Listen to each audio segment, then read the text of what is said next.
Muito bem, dando sequência, você entendeu o que significa petição inicial. Já sabe que a petição inicial pode ser distribuída quando eu tenho duas ou mais varas, ou a petição inicial pode ser registrada quando você tem vara única, tá certo? Agora, se eu fiz a minha petição inicial, pedi para atender os requisitos do 319, eu tenho que ter em mente que a minha petição inicial deve conter, olha que interessante, a minha petição inicial ela deve conter obrigatoriamente um pedido. E esse pedido, ele tem alguns requisitos. Ele pode ser um pedido, ele deve ser um pedido certo, ele deve ser um pedido determinado, logo de regra, né? Peça algo certo, determinável. E eu preciso dizer a você que algumas coisas já se encontram meio que implícita no pedido. A gente vai analisar aqui. Entretanto, existem três pedidos, formas de pedir. Você pode pedir, fazer o pedido alternativo, você pode fazer um pedido sucessivo e você pode fazer a acumulação do pedido. Deixa-me te mostrar isso para que você possa entender, tá bom? Então grave esse desenho aqui, ó. O pedido alternativo, eu quero que você vá para a direita ou para a esquerda. O pedido sucessivo, eu peço algo grande. Se o juiz não quiser me dar aquele algo grande, pode ser o menor, tá certo? Eu peço o A, e se ele entender que não é A, que é um pedido maior, pode ser o B. Então há uma hierarquia entre eles. E quando você fala de cumulação de pedidos, é quando eu posso acumular várias situações. Então vamos ser práticos e, pelo amor de Deus, você não pode errar isso, tá? Então preste atenção nos exemplos que eu darei a você. Quando você falar pedido alternativo, o alternativo você vai usar a expressão ou. Não é assim que você aprendeu? Então, nós utilizamos a expressão ou. Como que eu utilizo, Alex, o pedido alternativo? Imagine vocês que eu paguei R$2.000 para que Márcio pudesse me entregar um quadro. Quanto vale o quadro que ele ia pintar? R$2.000, ok? Então eu, Alex, paguei e ele não entregou o quadro. Eu entro com uma ação chamada ação de obrigação de fazer. Eu falo assim, excelência, o Márcio se comprometeu a entregar-me um quadro, ele não entregou o quadro, eu quero que ele entregue o quadro ou me devolva os R$2.000. O nome disso é pedido alternativo. O que é um pedido alternativo? São pedidos em que eu utilizo a expressão ou, e ao utilizar a expressão ou, uma coisa ou outra, observem que R$2.000 é equivalente ao quadro e o quadro é equivalente aos R$2.000. Então você precisa associar que pedido alternativo tem a mesma hierarquia e quem escolhe?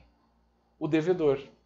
Ele vai escolher se ele me devolve os R$2.000 ou ele vai escolher que vai me entregar o quadro. É o devedor. Então anote aí. Pedido alternativo, mesma hierarquia, ok? E quem escolhe é o devedor. Agora, olha a diferença para o pedido sucessivo.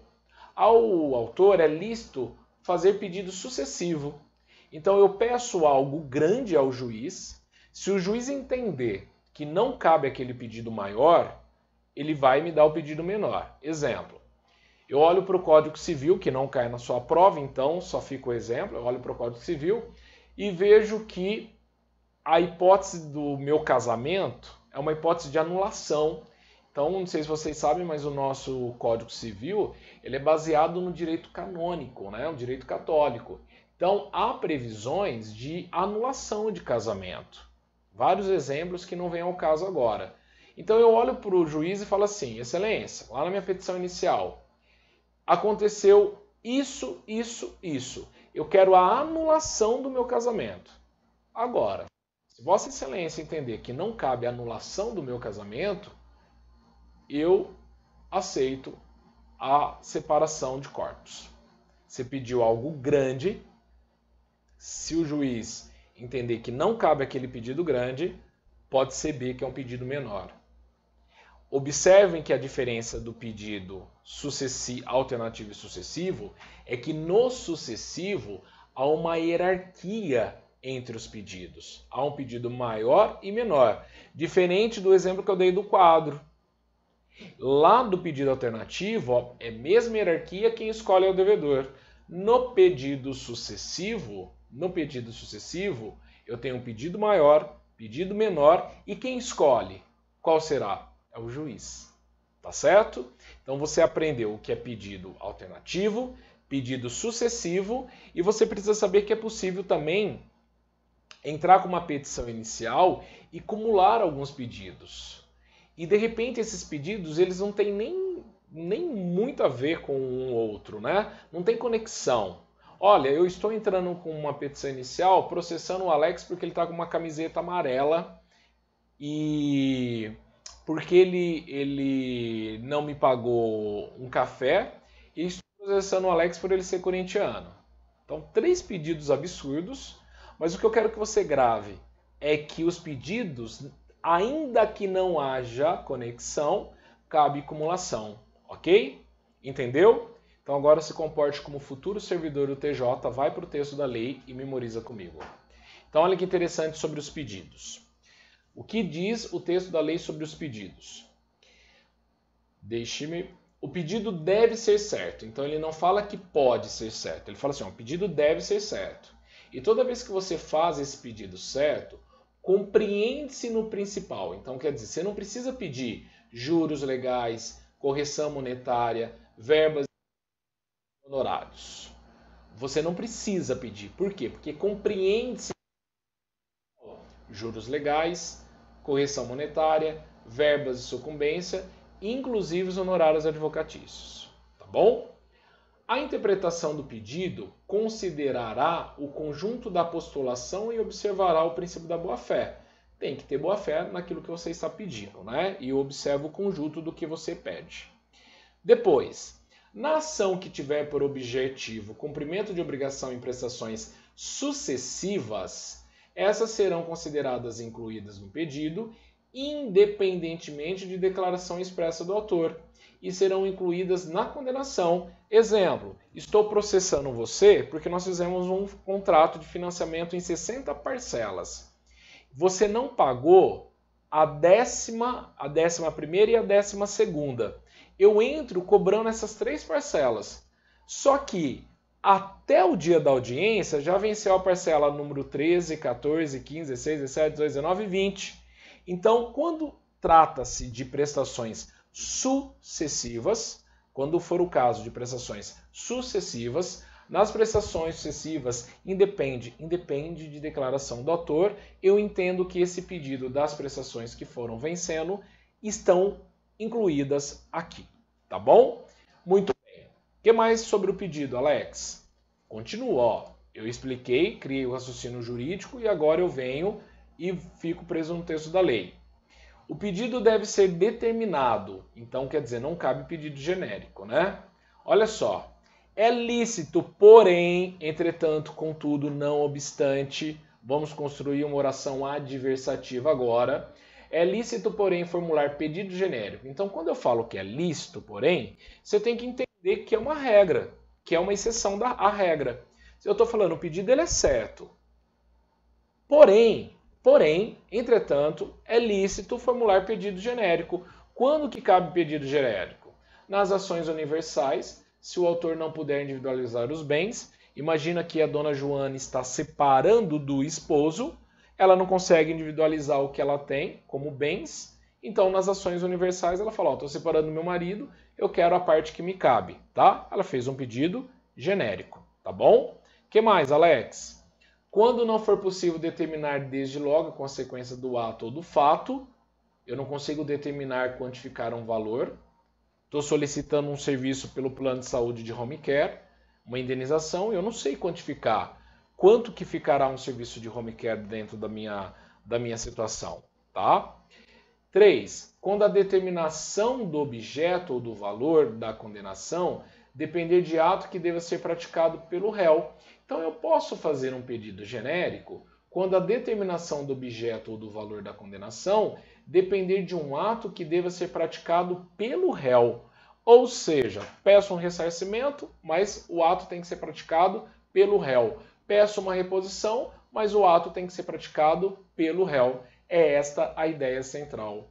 E tudo isso que você aprendeu aqui aplica-se à reconvenção que você verá comigo. O que é reconvenção, Alex? Reconvenção é o contra-ataque do réu. É a resposta do réu ao autor, tá bom? Que ele pode fazer no prazo de defesa.